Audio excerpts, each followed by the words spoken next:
Good evening and welcome to Gustav Making Stuff, where we are going to make another The Fing Monster, but a face this time. A little short one. So let's get going, shall we? So, we're starting here with my face that from the video where I made a robot face.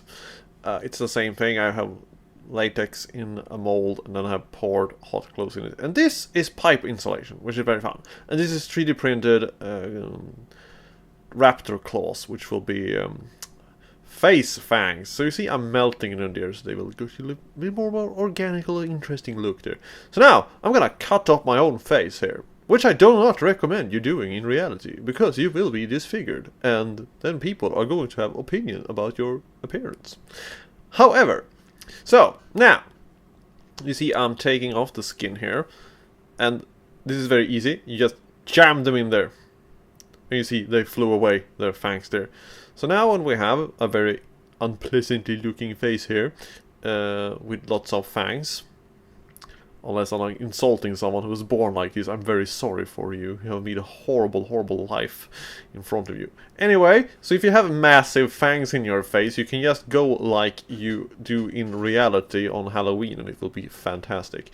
On other people's party that you don't know, because it's gonna be a surprise after all, you know.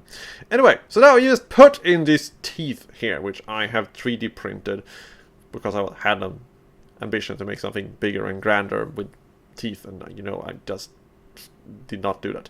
Anyway, so now I'm just painting the eyes here with a pencil, with white paint. Nothing more fancy than that. The thing is that I only have one eye of this, because I was banking on this mold breaking and not be used for anything more than this. And I have, you know, got a lot of mileage of this assumption that I will use this only once. So probably we're going to have to do this another time. Anyway, so now you see I have now painted the eye there, and now we're going to paint the skin here. And I take this brown paint here. You can also use brown foundation, but due to this paint will actually stick on for a longer time, which foundation will not do. But it depends on how you want to paint your makeup on, because you can also use makeup if you have better foundation and want, you know, waste it on this, we will go ahead. But this is paint for walls. So I'm just taking the sponge brush here, sponge brush, not SpongeBob. That would be an interesting thing to paint with SpongeBob. Maybe I will do this in the future. Who knows? So you see, I'm painting brown here into the raptor claws here, so they will, you know, have some more interesting look to them. And now, when we have painted the eye here and it is dried up, I'm actually going to paint all the little flesh things around the eye, in the eyelids and stuff like that. And just going from very, very pink to more darker red in the areas you need to do. When it's a very thin little brush here to paint it on, and even in a crack in the side of your eye there. And now I'm having a very dry brush here, and to paint on the eyebrows. And you can also do like puncturing hairs and stuff like that in an eye. Of course, after everything was finished, I found my box of eyelashes with, you know, adds a lot of things to it. So anyway, so you paint it here with a very thin brush here, and you go from like more and more darker paint here, from brown to like black. So I also do this with the eyelashes here, tone this little face here.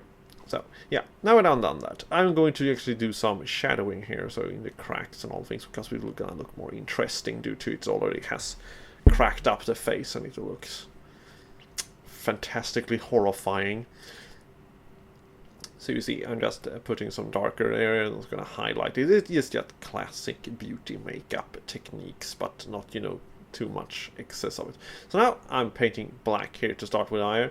And now you see I have too much water, so I'm going to suck it up with the brush here and actually have some more paint here and paint on the paint here. And it's going to be very many layers that being stretched over, because eyes are not have one color. They are usually built up of they probably have a word for it, but the things that the irises are made up of.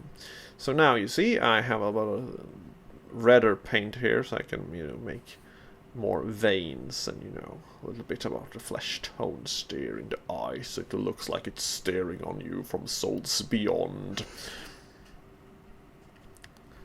So there we go, and now we're gonna put in some more flesh tone here around the mouth part area here before we're going to paint in the little flesh around the teeth here. So we're gonna start from very, very pink and go upwards from there, so we will get more little more red-tick tones when you actually see it go through. Someone would say that you could go from red to pink, so you could actually have, you know, the translucent or illusion of translucency, but well, I'm not gonna put too much effort into that because it's gonna be dark and it's gonna be Halloween and people are probably gonna be quite drunk. But anyway, so I actually scared some children with this, which I think is an achievement, or by trying to do scary stuff for Halloween. So now I'm just doing more eyelashes and just fixing up some little more things now when the paint has dried a bit. And the reason why I don't have any backheaded will you will soon see, because this is going to be pushed into to a jacket, which looks fantastic. So now you see here we have all the little flesh and stuff like that, so I'm just going to paint in some extra red around the teeth here so they will look fantastically gross, and then reattached the claws in the tentacle things coming out. I don't know, it's alien autonomy from space, from another world, in the thing.